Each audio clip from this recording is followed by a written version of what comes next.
Welcome to the Spectators Podcast. Here are your hosts, Corey and Jeff.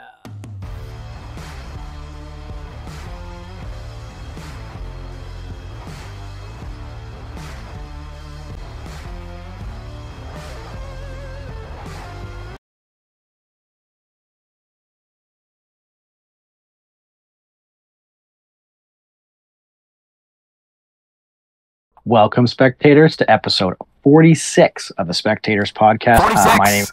46. My name is Jeff, and to my mic adjacent is Corey. Corey, I think today we can ask how we're feeling. I think we're a little less upset than we have been in the past couple of episodes. Yeah, definitely a little less upset. It's an interesting feel. Like it's appropriate. It's just a weird and interesting feel that's going on right now. But I can acknowledge one thing, and that's not Roman Reigns. I can acknowledge one thing, and this might be the first show I can remember, and this is pretty sad. This might be the first show I can remember in quite some time that we didn't end with a Bloodline segment. We didn't end with the same thing that we have seen for the last month. So it was nice to have something different. It was a little bit more fresh tonight, which was great. We saw some new attempted feuds and some new character development backstage. It was a good show in comparison to what we've seen. It wasn't perfect, but even with Big Boy Vince apparently making some changes, it seemed to be not as. I think everyone heard that, they thought, "Oh God, Raw after Mania again."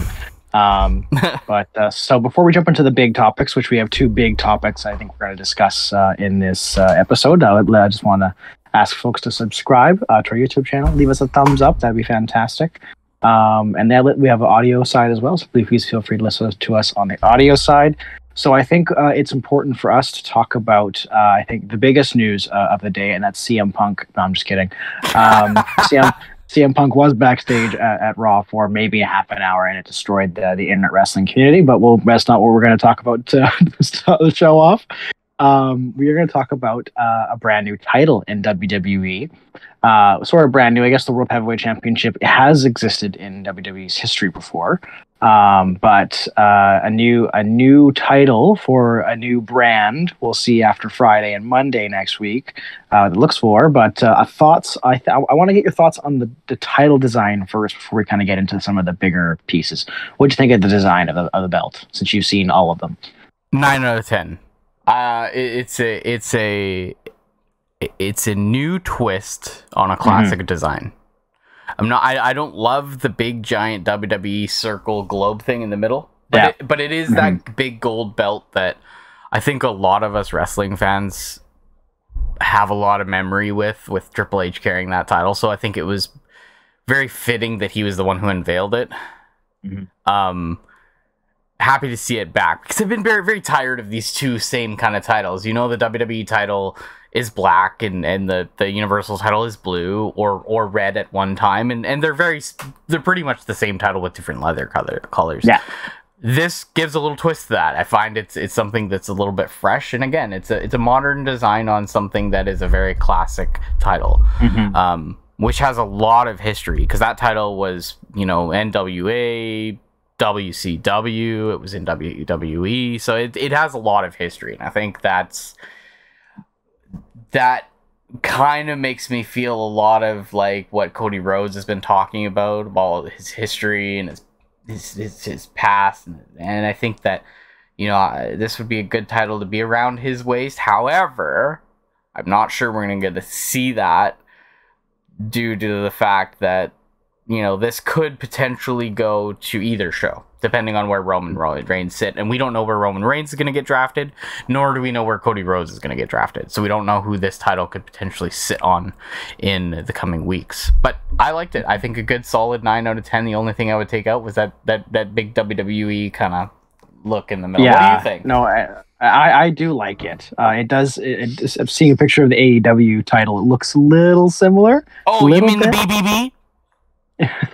The big brown belt, the big Burberry belt. I love that thing. It's a nice title. Yeah, it's nice. It looks a little similar, but I do, like I said, I do. I'm not as up on the history as you, but I do like the look. It just looks kind of weird right now because it's just sitting there.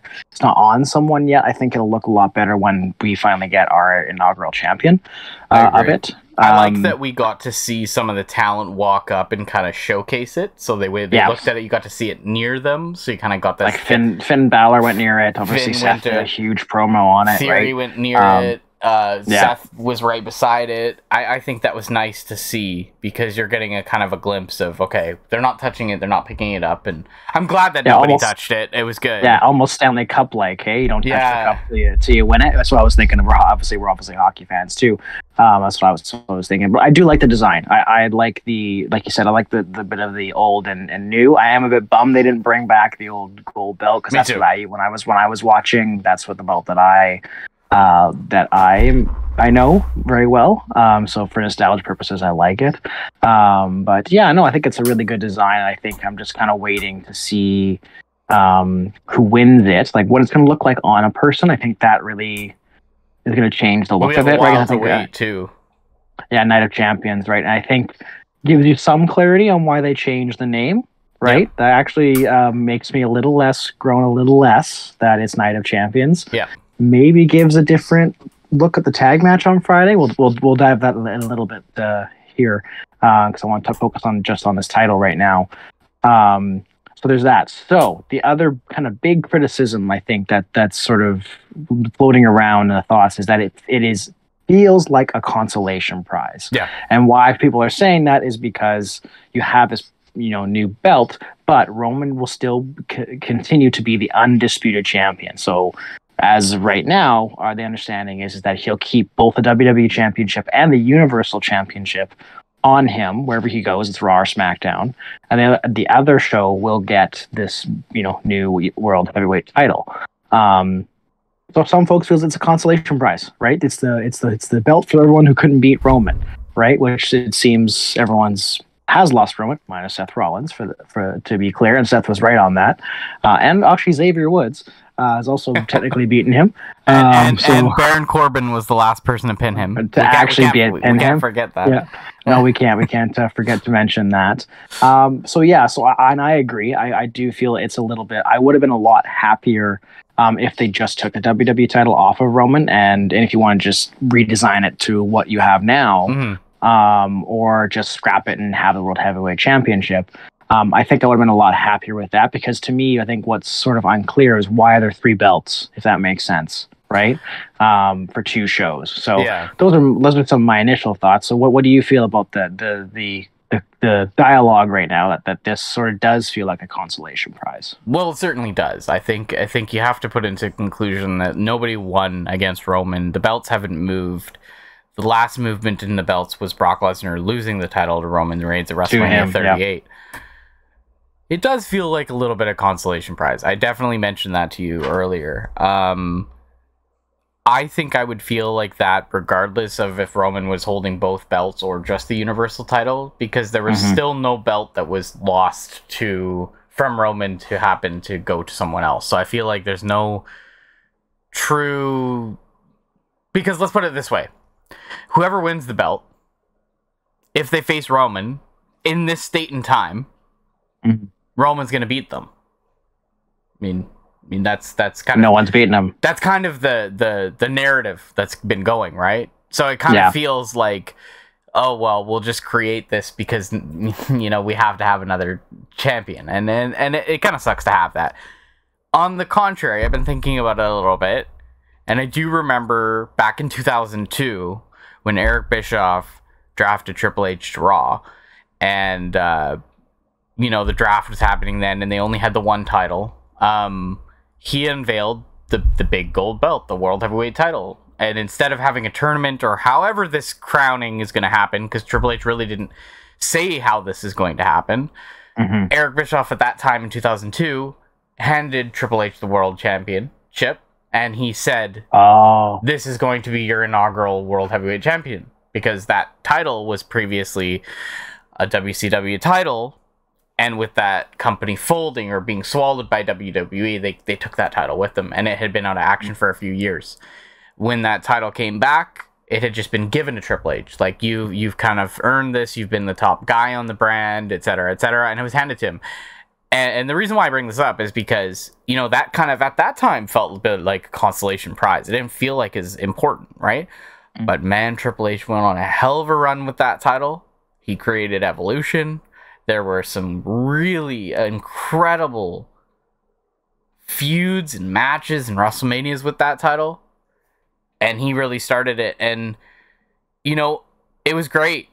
And I think that's kind of what they're trying to get back, that spark of, like, defense and having people really working for this title and everything. Now, the only thing I just don't understand, and I think we'll find out in a few weeks, is where are they going to do this? Like, how are they going to do this? Where are they going to make the plans? What shows are we going to find out how this title is going to go to someone? Is it going to be handed to them? Is it going to be in a tournament? Is it going to be, like, how do you choose? How do you qualify for such tournament? Like, what is the case, right? Because there's no more King of the Ring. There's no more Queen of the Ring, etc., etc. We've decided now we're doing Night of Champions. So how do we crown somebody? And I'm really looking forward to how they do that process, because I think that's going to be really important. So my assumption is, my answer is, it depends on who, if truly is at the top of creative. Because to my knowledge, Vince is not a fan of tournaments. No, he's not. So if it was up to Vince, we'll see. I'm not sure how they do it. If it's up to H, I actually do feel they will do, like, they'll just do King of the Ring, but over a month, if that makes sense. Do a massive build to Night of Champions. Smackdowns, yeah. Well, it'd be Raw, right? Or whatever brand that they don't. Yeah, you're right. No, it's a brand split now. It's actually starting to have to think about what that looks like, right? We're no longer on both shows. So that'll be actually kind of interesting change for us, because I think for the last, I'd say, year, since I've been watching at least, it really hasn't been a brand split in the year that I've been watching. Probably the last 2 to 4 years hasn't really been a definitive split, because people have gone on both shows, right? And so the one thing, so two things that I like about this belt is, one, this is sort of showing that they are going to be committed to a brand split, right? Yeah. Why would they introduce a new belt if they weren't actually going to commit to it? Mm-hmm. So that's one thing I like. The second thing I like is it sort of alleviates some of the frustration. I want to put Cody off to the side on this conversation, because I think that's a whole other subset.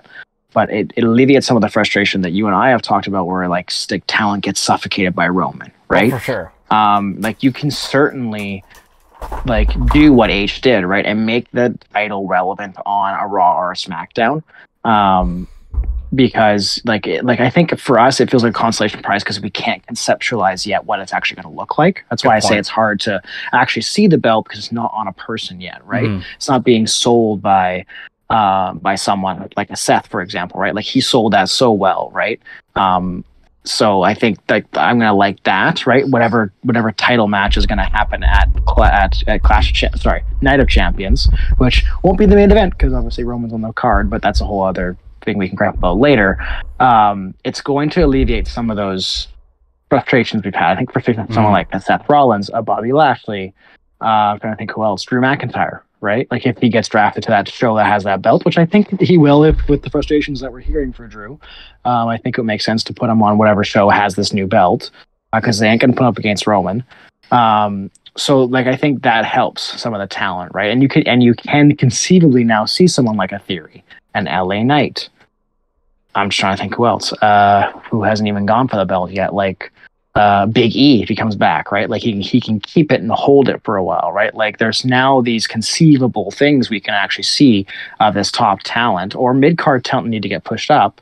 I think I said LA Knight, like LA Knight, right? Like, you can now conceivably see these people actually hold a top belt and not be like, oh, he's up against Roman, we know he's losing, right? Because, again, how they built Cody, I don't know who the hell they see beating Roman, right?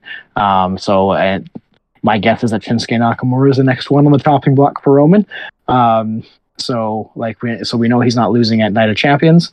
So it's nice that we have the second belt, so that we have some of these talents, maybe even like a Shinsuke Nakamura, for example, if it's not him, that they can hold a top belt, have a top belt top of the card type run on a Raw or a SmackDown, wherever this new championship goes. And that sort of helps with some of, I think, the frustration for the fans. And I think for the talent too.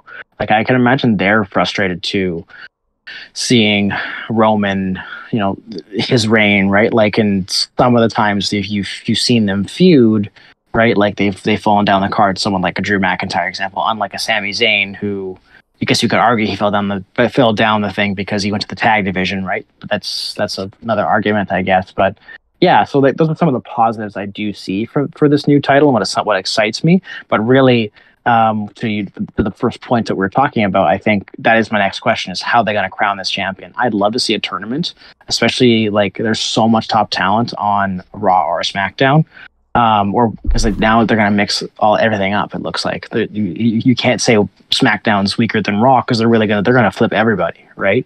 I really do feel like I'm getting a feel. I don't know about you, that they really are gonna shake up these rosters. That there's some recognition that it's stale. I think even some of the talent might even feel it's stale, and we need some change up because it's we're just seeing the same thing. Like, we saw Bad Bunny. We did see Bad Bunny, but Damian Priest and Rey Mysterio go at it again, right? Finn Balor, Cody Rhodes, seen that again, right? Yes, they were good matches. Don't get me wrong, but it'll be nice to see that. So yeah, I guess we're just gonna have to see, gonna wait and see. And I think the ultimate question again is who's running creative, right? Because I don't think it'll be a tournament if Vince is running it, because he doesn't tend to seem to like tournaments. But if it's H, I do think they will do some sort of tournament for sure. I think, you got rid of a pay-per-view that a lot of people, I know I can speak for you and I both, we're looking forward to. Oh yeah, I really wanted to see it. Queen of the Ring.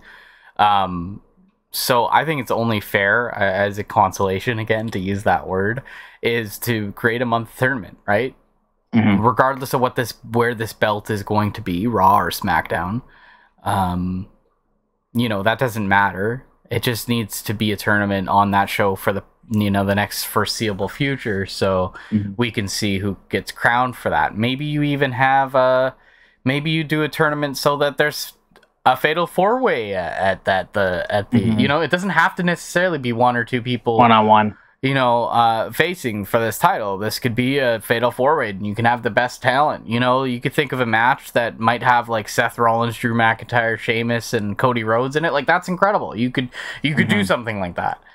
But I think they just got to get started on that real quick, because we're coming up really close. That Backlash is just about here.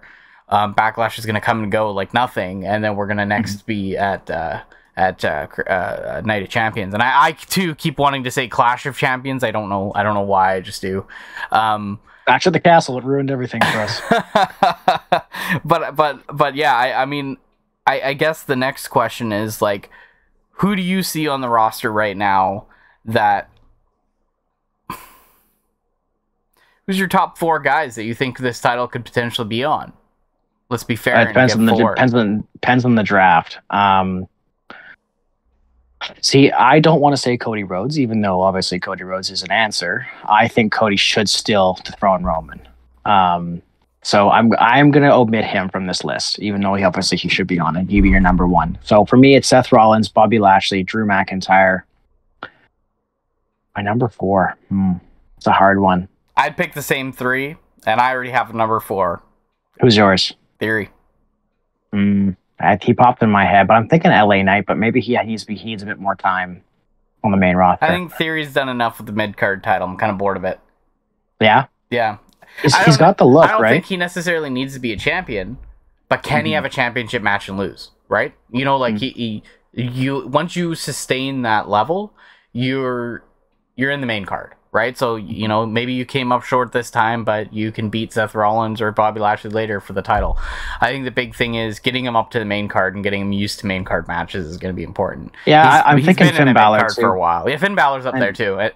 I want to say Damian Priest, but I'm not sure Damian Priest is ready for. I'd put the US title back on him, if anything, right? Yeah. Or tag him with Dominic, right? So that's a pretty good list. So what do we have? We had Seth Rollins, Lashley, Drew McIntyre, and I think you and I kind of agreed on Theory. I can't think of another person. I think the one thing I also agree with Theory, and I know we're not really diving into the show tonight, but I think, there's been a lot of heavy push with Bronson Reed, and I think tonight was a good sign that you're probably going to see Bronson Reed win this triple threat. I think so.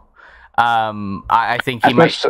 Now with this belt, with this new exactly heavyweight belt, I think you can easily not have Lashley win that battle for sure. You don't need Lashley to win that belt because it's going to restrict him to the mid card, and you don't want Lashley on the mid card anymore. So I think you want to push Bronson Reed. Let's see how he does with the mid card belt. Like we're talking about Theory needing to get up to the top card belt. Well, let's see how Bronson Reed does in the mid card. See how he can hold himself. No, Let's see how agree. he can promote himself. There was even a couple promotions, like some pre-taped promotions about him tonight too. So I think they are going to give him a push. So I would say there's a good chance he's going to have the U.S. title on him.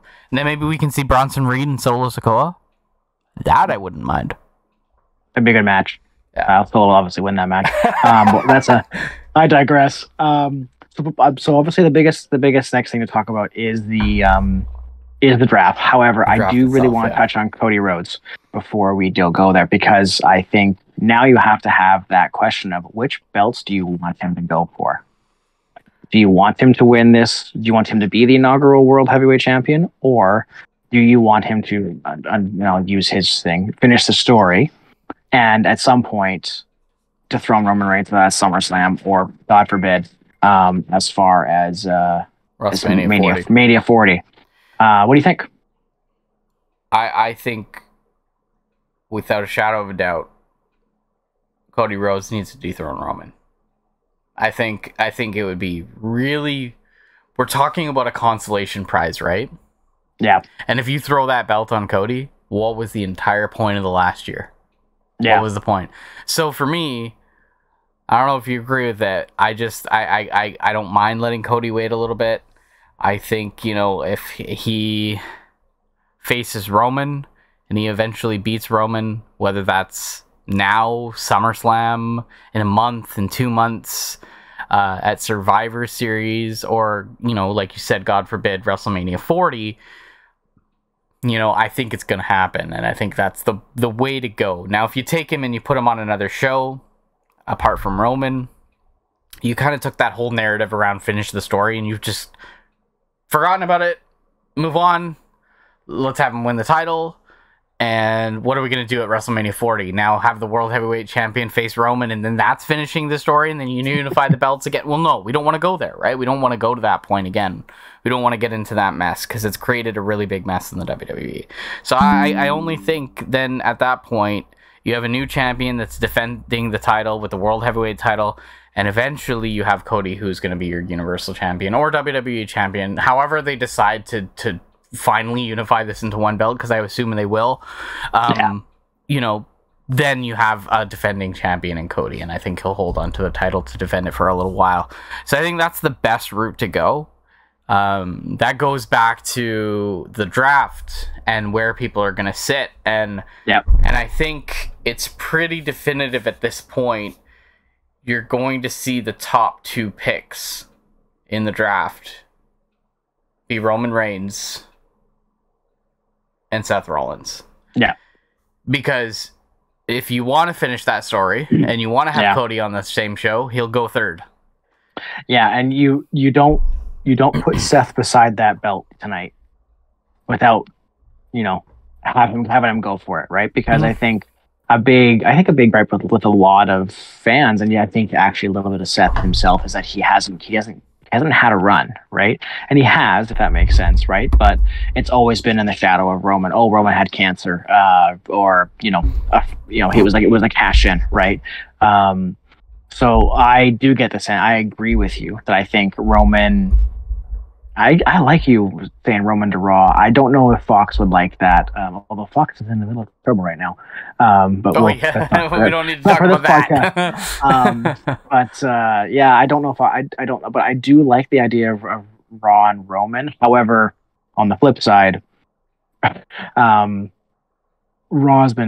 USA Network's been dying for a belt, so I think it'd be kind of cruel to give them Roman because he still isn't there all the time, right? So I do really kind of feel he's staying on SmackDown, because it seems Fox is okay with Roman. I think the Bloodline gets enough ratings for them, that he'll be okay. So you keep Seth on Raw, and I'm okay with that. But it'd be kind of cool is you have Cody move over to SmackDown, and that's a whole bunch of different feuds you can actually have Cody do. But yeah, no, I agree with you. I think the first 2 picks will be Roman to SmackDown, but he'll stay there. And then I think Seth will be their number 1 pick for Raw, which apparently Adam Pearce just gets to pick for both brands, which is bugging me. It's good that they're doing it on different days though, because they have done drafts on one day, and it's been 2 general managers kind of spinning the wheel to get the picks and which picks they get. But I think it's different. It's going to be interesting because you're not going to have a back and forth either. You're not going to have a Raw picks this, SmackDown picks this. You won't. You will just get kind of it won't even feel like a draft almost. It'll just be like a predetermined. That's why it bugs me. Like they obviously are committed to this brand split, right? And it seems like when the brand splits were the best, you had 2 rival GMs, like Bischoff and Stephanie McMahon. You had Bischoff again, and you had Teddy Long. You had Paul Heyman as one of the. Yeah, they had a lot of good, really, really, really good rivalries with the GMs, and I think that's what kind of Daniel Bryan a GM for. He was when he was out when he retired. Yeah, I just think it really makes for interesting TV, and if we can have kind of SmackDown competing against Raw in the long term for ratings and like what's putting out the better product, that makes for a really interesting Survivor Series too. And we can kind of go back to the heart of what Survivor Series really is supposed to be.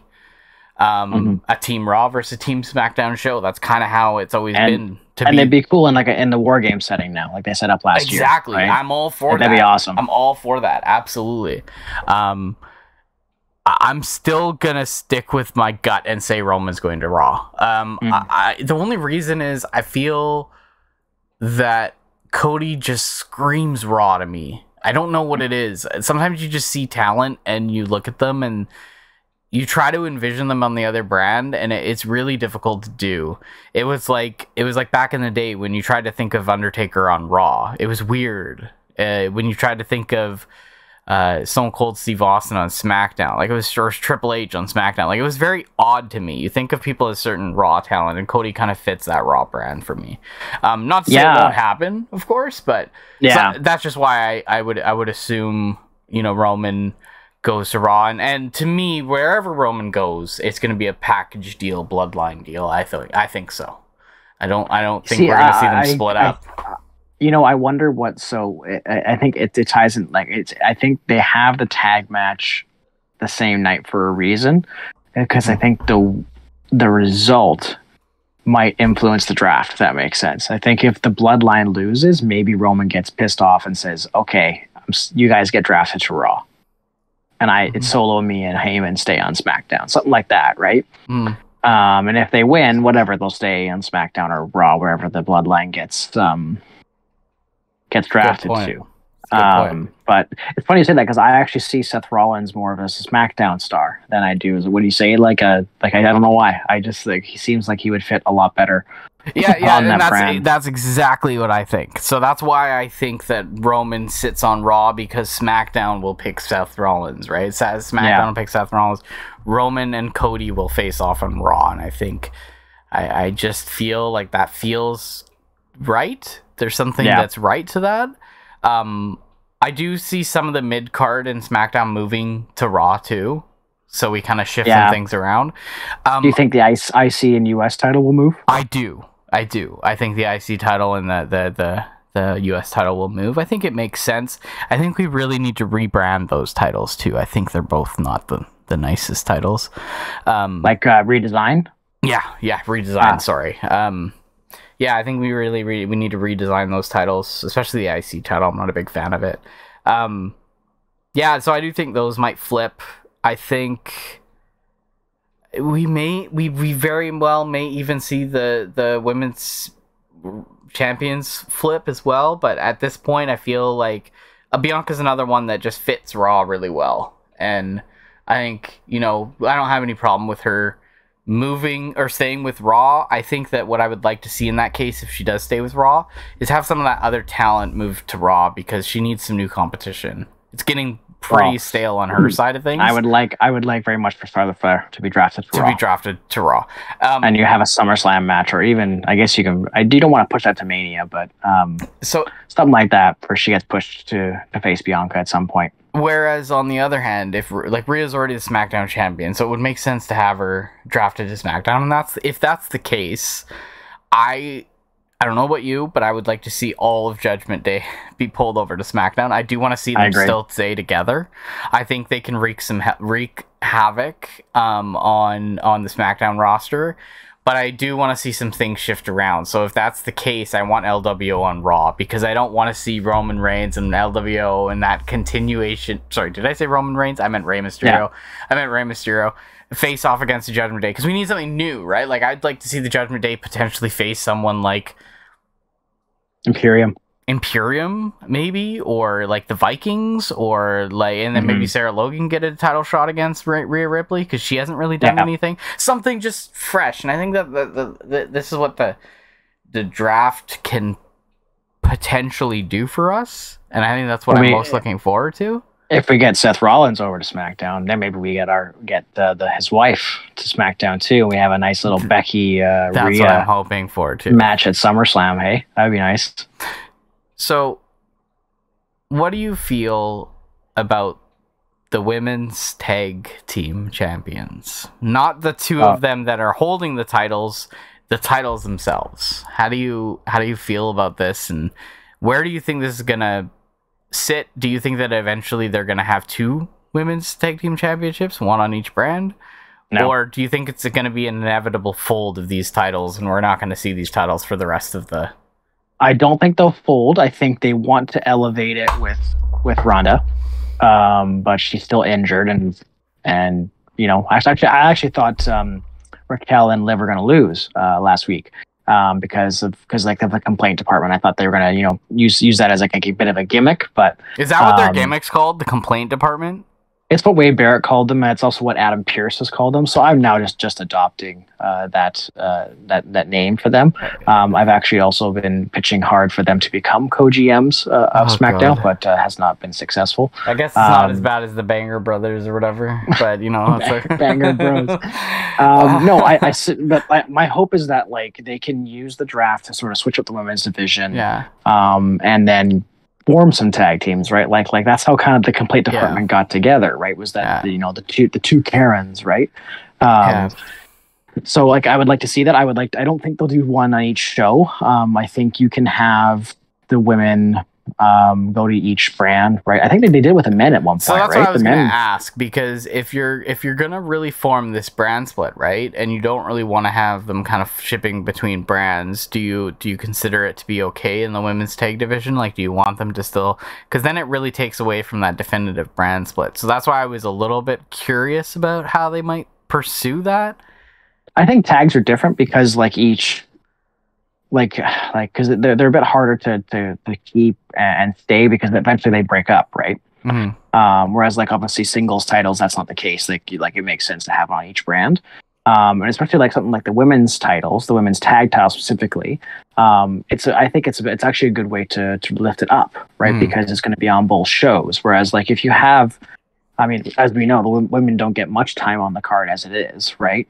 So if you have tag titles on each show, it sort of muddies the water or thins the pool, if that makes sense. Like I like the idea, like, so for example, when Sasha and Naomi had it, right? Before they rightfully walked out on WWE, like you have those two superstars going to each show, right? To sort of lift those titles up. And I honestly think that's what they want to do with Shayna and Ronda is sort of, bring some recognition to it, right? It's actually what Ronda herself wants. Yeah. So I like it, right? Because then it gives the chance for each brand to sort of start building some tag teams and building some stories there, so that they can build up to fight the tag champs, right? And build some legitimacy to it, right? But they have, in my opinion, failed to do so in the year I've been watching. And since Sasha and Naomi have walked out, they haven't done it, right? So it's one of these weird blind spots for both Vince and and H, I would argue. In the women's division in general, you probably could argue that.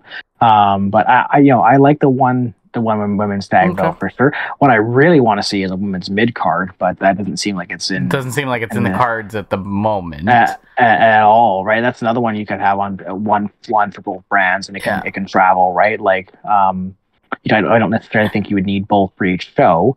Mind you, it depends on what they do with the draft, right? Like, the other thing I'm really curious about is the NXT call-ups. It really does seem like they're going to do them. It seems like it's going to happen. It's just kind of curious who is coming up. So do you have any idea in your mind who they think they want on the main brand? Before we jump into that, because I do have some ideas on that, is I kind of want to beg the question of, with the men's unified tag team titles being on Friday night on the first night of the draft, right? How does that, because there are two titles, right? There are a Raw title and a Smackdown title that are kind of tied up right now. How does that reflect after the draft? Like, are we going to see those titles eventually split apart? Are we going to see those titles unified into one title? So similar to the women's tag division, we would just see a tag team going back and forth between both shows.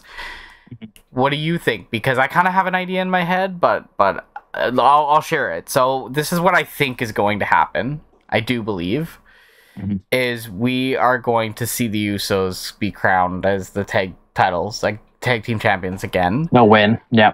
They'll win on Friday night, and but I see some narrative here, and I think that they might be for the better. We're probably going to see Sammy and Kevin split up. I think Kevin's probably going to go to one brand and Sammy go to the other. And in the draft, yeah. In the draft, right? And I don't think that's the reason why they'll split up. I think they'll split up. I don't think they'll split up because to lose the titles. I think they will lose the titles and then inevitably they'll just be split up, unfortunately. Because they're their own superstars. They're not supposed to be tagging together. I don't think this was a long-term plan anyways. So I think what we're going to see is we're going to see the Usos potentially unify the belts. They're going to get one belt. It may be unveiled on Friday. I don't know. But I do think we're going to see one tag belt. And I think what we're going to see is it's not going to be branded. It's going to be similar to the women. So it's like a white belt, or it'll be a black strap. They had a black strap before, right? Yeah. It'll be something similar to that. And I think that we're going to now begin to see turmoil in the bloodline without outside interference. So I think we're going to start to see some bloodline storyline and turmoil in the bloodline, regardless of what's happening. Because I don't see Roman defending this title potentially until after SummerSlam. I don't think... Oh, no, he'll be at SummerSlam for sure. He'll be at SummerSlam. I guess when I say defend, I mean losing. Losing the belt. Not until at least after SummerSlam, I'm thinking. Now, I think that we saw some signs of back to that confusion with Jay tonight. With Jay, yeah. And then we saw Jimmy go and confront Sammy for the first time, and this is the first time that he's had a one-on-one confrontation with him. So I think we're gonna see some turmoil there. Now, the other way that they could go with this is they could actually have the Usos lose on Friday, and if they do, then this will cause turmoil with Roman. And then, like you said, he could just be like, whatever, just go to the other brand. I don't need your help anymore. But then that kind of ruins the storyline of potentially having Roman face Jay at some point, which I think a lot of people still want to see. I think we still want to see that kind of be the inevitable end. So we'll see. And the only reason I think they want to put the straps back on Usos is only because they want to keep this bloodline thing strong, especially with Solo going on right now. But I also feel like it doesn't make sense to have the titles and then have them not defended by Kevin and Sami and Saudi, because they're not going to be there. It doesn't make sense, right? So that's one thing. Dumb I think. Decision. And if they do, I just feel like if they do win, like if the Usos do win, then the belts will get unified. I think at some point, whether it's on Friday or whether it's coming down the line. Speaking of tag teams, I'm really feeling it. I don't know why, but I'm really feeling it. We're going to see a breakup of Alpha Academy, and we're going to see a breakup of the Street Profits. I think this is what we're going to see going into... Grafton? Yeah. Drafted breakup? Yeah, drafted breakups. They're going to be that split could up. absolutely happen. Because I think that they've wanted to have Montez go on a singles run, but This they is a haven't. good way to do it. Yeah, they haven't got a good storyline for it. And I think the same thing with Gable. Although Gable came out and said they want to try and extend this Maxim male model storyline for a while, so they could do that. It's pretty damn funny, so I would be okay with that. Otis and Maxime, yeah, Maxime Dupri. Quickly back on what you said about the Usos.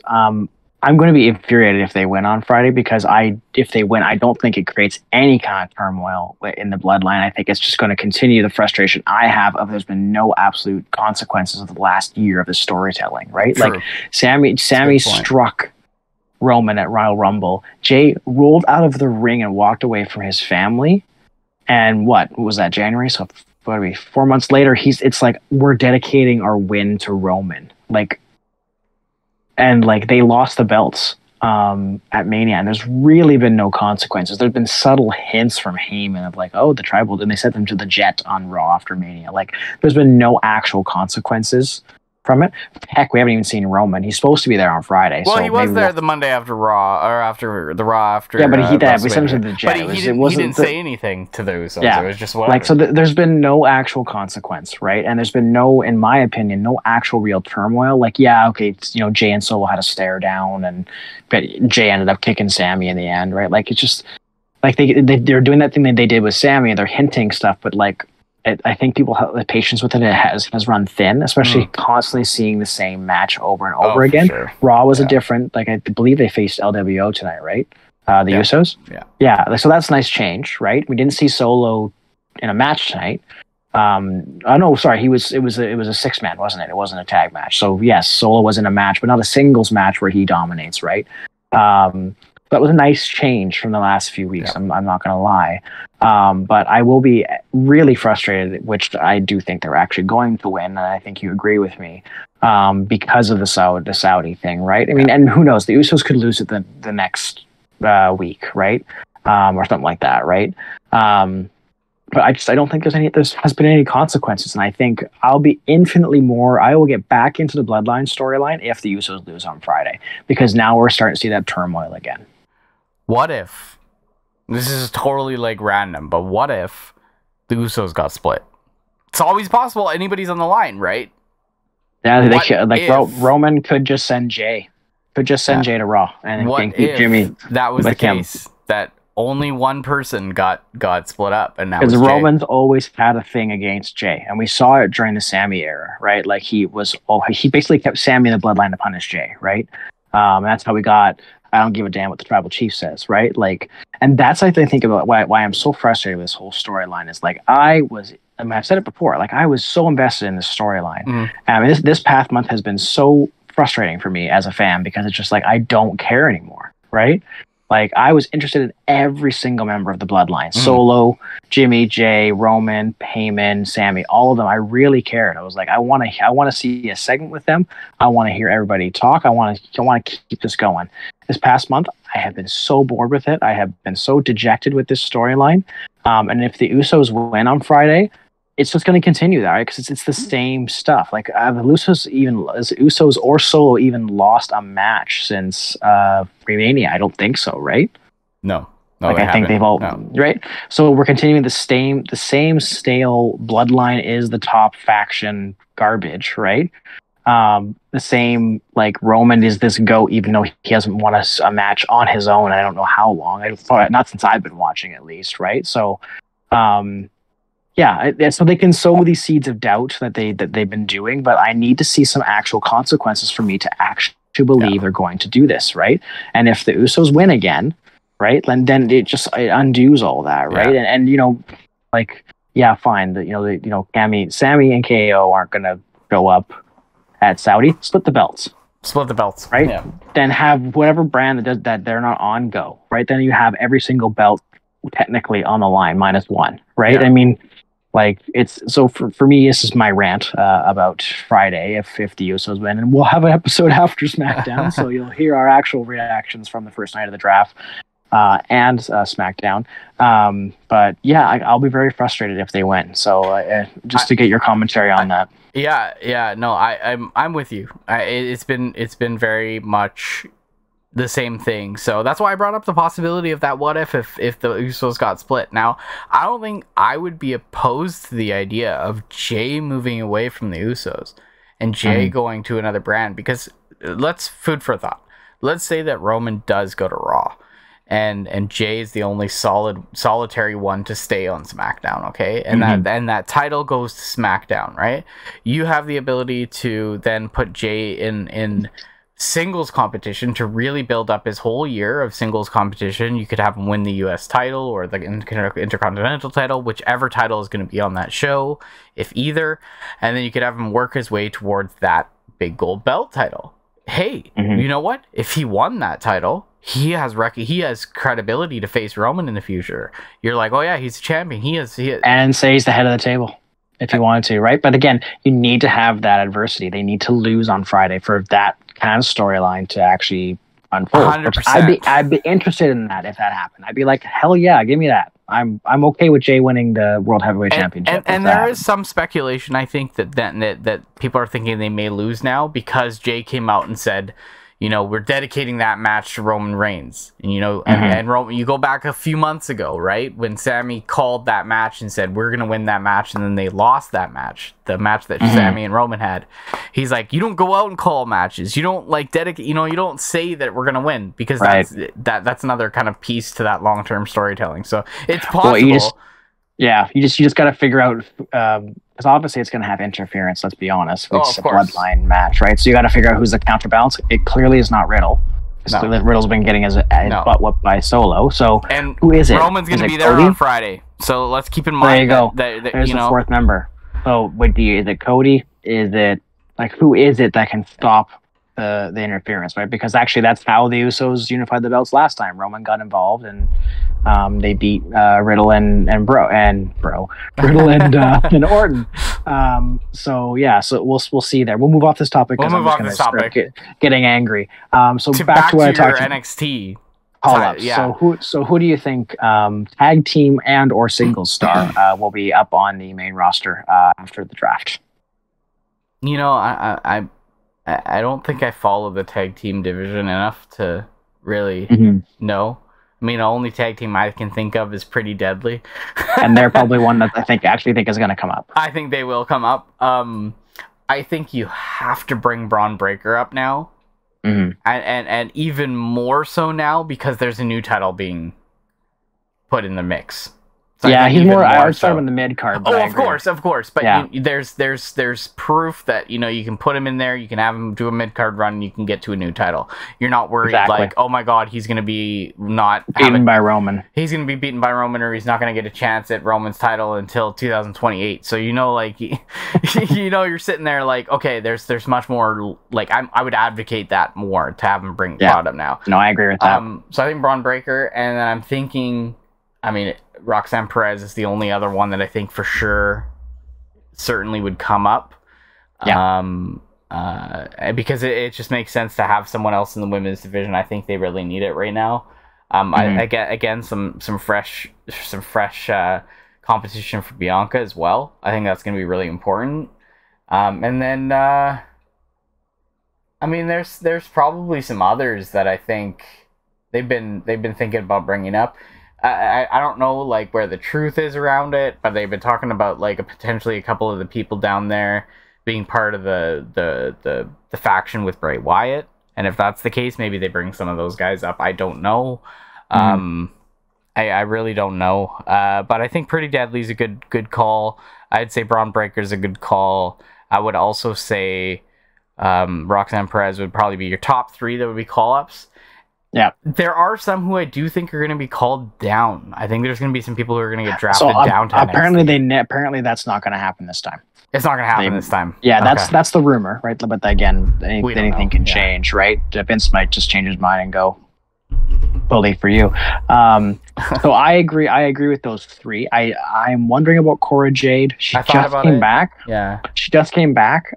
She's not in the title match tomorrow on NXT. It's Tiffany Stratton, Indy Hartwell, and Roxanne Perez. If Roxanne Perez is not the winner of that match, she's definitely coming up to the main roster. She's a face, so you could put her on whatever brand Rhea is and have a nice program there for a while. I do think Pretty Deadly's come up. They've mentioned Tyler Bate, I've heard that too. Former NXT Men's Champion. Ilya Dragunov, yeah, I believe is how you say his name. He's had some pretty good programs with Gunther, so that could be a nice match for us. For I don't know if we want to go as far as SummerSlam, but I think who else I've heard, or I think I said Braun Breaker. I'm wondering about Grayson Waller. He's facing Carmelo Hayes. Yeah. For the belt. I don't think he'll win. They just put the belt on Hayes. I think Hayes is like the next man up.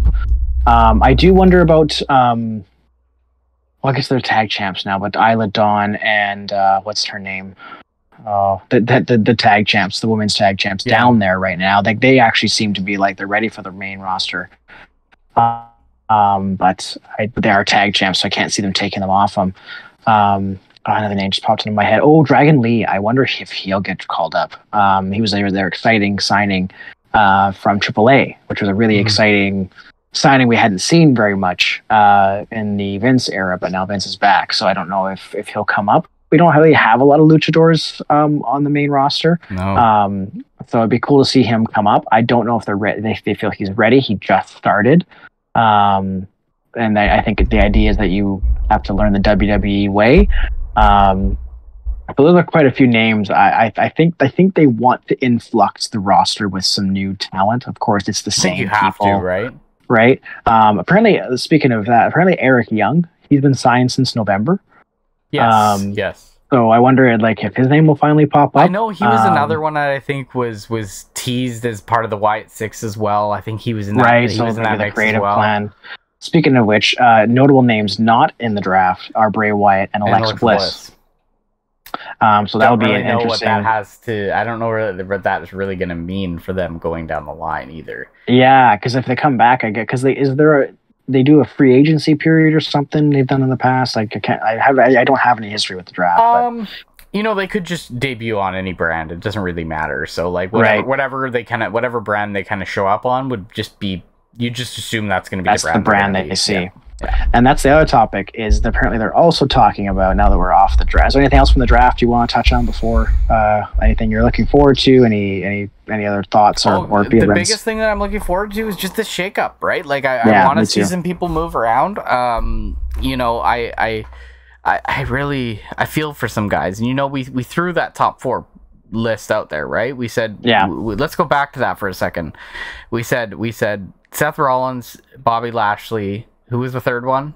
Drew McIntyre. Okay, good. I was like, I feel like we left him off the list, and I felt bad. But Drew McIntyre is another guy that I really just want to see, get some opportunities coming this year because he's done some really good work. Threat, hey? Yeah, it would be nice to be a nice triple threat for the World Heavyweight Championship at Night of the Champions. I believe Brock Lesnar is going to be the only other talent that I can definitively say will move to SmackDown. He's been on Raw for so long. He's a part-timer. Do you think they'll actually officially draft him to a brand? Yes. Yeah, I think so. I think so. Was he on the poster? I couldn't even remember. Maybe he was. I can't remember. It was. I don't remember. Poster with a but lot of talent. he debuted and he had the beginning of his career on SmackDown, so it'd be cool to see him back as a SmackDown talent.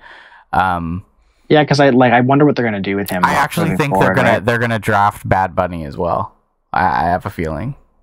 Right, be the Gable Stevenson of the last draft, where he's he's gonna make his awesome debut, and then just never works out at all. Logan Paul, where is he gonna go? I mean, he's also gonna be one. Yeah. He's also because he just re-signed. He did his extension, so I think that's a notable person interestingly enough, he retweeted a picture of H standing beside the World Heavyweight Championship, hinting at the fact that he would like to hold said championship.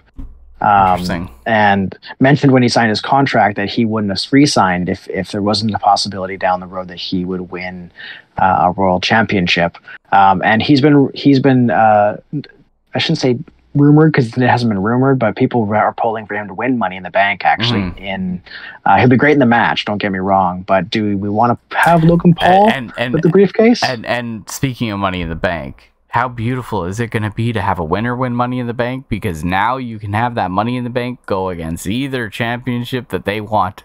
Yeah, we that's haven't true. seen that in a while, and that'll be the thing for Royal Rumble again next year. We'll finally get to see people can actually choose who you want to face, right? Like Rhea Ripley did. That was one thing Rhea Ripley was able to do when she won, was like actually get to pick, right? Absolutely. So that'll be nice. But anyways, to finish off my topic, it'll be nice to get some young influx. It'll be nice to have some young influx in WWE, and then of course, like H before Vince came in was just signing all of these new talents for the Performance Center, so they can now start bringing those people up. Someone NXT, like, for example, Ava Rain, she can now maybe get some more TV time, right? With Schism, right? Like maybe that. I can't see them moving anytime soon. So that's another really good young person, Solo Roca, I believe her name is. That's another person that can get some more, like with a Roxanne Perez or a Cora Jade off of the NXT. You can give these people some more time to develop down there, right? And maybe next year, they'll be ready for it. So the last thing we'll cover with the draft is they're talking about specific pay-per-views now for each brand. And I think that would be a very nice thing. Might be a nice little break, because we're getting about once a month we're getting a PLE, right? And we only know up until SummerSlam. That's our only knowledge. Pay-per-views, premium live events. So we're not. I guess outside of Survivor Series, we know that's obviously in November every year, and it seems like that's staying, and Royal Rumble. But outside of those, we're still waiting to actually see what's going to come up. I guess we'd also know Crown Jewel in November as well. But yeah, so it'd be kind of cool, actually, I think, for me to see that. At least I haven't seen this brand specific pay-per-view, and maybe they might do more, right? Like maybe you can actually justify doing 2 in a month now, because you have one for a SmackDown and one for a Raw. So that would be kind of cool to see if that happens. Absolutely. I was going to say that too. I think I do remember the days when you had 2 pay-per-views, split pay-per-views, and they had brand split pay-per-views. You have your common ones, right? Royal Rumble's going to be everybody. WrestleMania is going to be everybody. SummerSlam's going to be everybody, and SummerSlam and Survivor Series, thank you, are going to be everyone, because they're going to have a brand versus brand split there. So, you're going to have your 4 that are going to be definitive to have everybody, and that's great. But you're going to have these ones that are pocketed in between, that you're going to have potentially both brands have one in the same month, but you also might have one where you might have January. You get off of January, you finish Royal Rumble, and you have another one right at the end of January or right in the beginning of February, and that could be a Raw pay-per-view. And then at the end of February or beginning of March, there could be another one that is actually just a SmackDown pay-per-view. Something to wet your whistle before WrestleMania. More pay-per-views to get you ready for WrestleMania, right? It gives you a chance to build more story, and I think we talked about that building up to WrestleMania this year. They did a pretty poor job of build, and I think having more pay-per-views and brand split pay-per-views gives you the chance to have some really good builds, right? Because you can really focus on talent. And if you're gonna have a pay-per-view all dedicated to SmackDown talent, you're gonna have more of those feuds being showcased, and then another one for Raw, you can have more of those feuds being showcased. And I think that's really important going forward into the big shows, especially like the SummerSlams, the WrestleManias, and the Royal Rumbles. Those are going to be really important. And it also helps with WWE's reach too, right? Like Puerto Rico, where we're seeing, right, Money in the Banks in London. So who knows? Like, there's rumor they want to go to Australia. They definitely want to go to India at some point. I know they're really eyeing that market. And I think that at one point they tried to do it, but it just didn't work. It didn't work out. It didn't work in between Royal Rumble. So I think if you have those brand specific ones, you can send a Roman to India, right? And then you can send whoever the World Heavyweight Championship is, World Championship, or even like a Rhea Ripley, who's from there, right? Yeah, she's from Australia. Yep. I don't want to say she's if she's from New Zealand. I'll get in trouble. But you can send a Rhea Ripley from this, like a SmackDown to the pay-per-view to Australia. She can headline it, right? Like, that's all these great things. Because right now, because they're combined, if you have Roman go, who he's main eventing, right? And we don't need to have long matches either. That's the thing. Yeah. With a title match that has 2 titles involved, it's typically going to be a long match. I honestly don't mind a 20-minute time limit. that AEW does, right? And you have if you have 7 or 8 matches, you can have a little bit more matches on the card, and you can have really killer matches in 20 minutes, right? So you don't need that long timeline. It helps build more feuds. I think it's really good for the brand, but I think we might see a rating shift. I think we might start to see some rating shift in the brands, right? Seeing Raw and SmackDown going back to that competition between Raw and SmackDown as separate but it's missing the GMs though. Like, and I really hope it's at some point they can give us a GM on the other brand, wherever they decide. But right? It's a great start, right? It's a great start. It needs to be Chelsea Green and Sonya Deville. I am campaigning for that extremely hard. I've even Spectators Podcast account has lobbied Adam Pearce to implement that. They need to be the GMs of a brand. I think it would be hilarious, but I do agree with the GMs thing regardless. I think that needs to be a thing again, but I just feel like, you're going to have some people who will go back to, I'm a SmackDown guy or I'm a SmackDown girl. I'll watch SmackDown, I won't watch Raw, or vice versa. I'll watch Raw, I won't watch SmackDown. And I think you're going to start to see that. And I remember like being younger and I had like friends who really didn't like SmackDown, or they really didn't like Raw, and like they wouldn't talk to you about the brand that they didn't like. They'd only know what was going on about the brand that they did like, right? They didn't even know who the champion was on the brand that they didn't like. It was that tight, right? And I've always been one to, regardless, always watch both. I've always kept up with the entire WWE, but it does give you some times where like there were many points where I'd kind of skim through SmackDown and just watch Raw, and then when SmackDown was really heavy and you had those, the John Cena's and the Undertakers and Shawn, all these things going on, like you were like, okay, I'm gonna sit on SmackDown, I'm gonna watch a lot of SmackDown, things like that, right? So you kind of flip. And I think people will do that this time. And I think it's good for the brand. I think it's good for the brand as a whole. And, we're apparently going to see this with AEW. We will leave this for another episode. But I think this is just good for wrestling. I think it's really good. I agree. We're going to see. If they do it right. I hope they do it right. Both of them, both brands. Like, I think they both have to do this the right way. No, completely agree. We'll stop there because I think we covered quite a bit for this episode. I think finally a little bit of excitement we're feeling with our WWE brand. A little less ranty this week.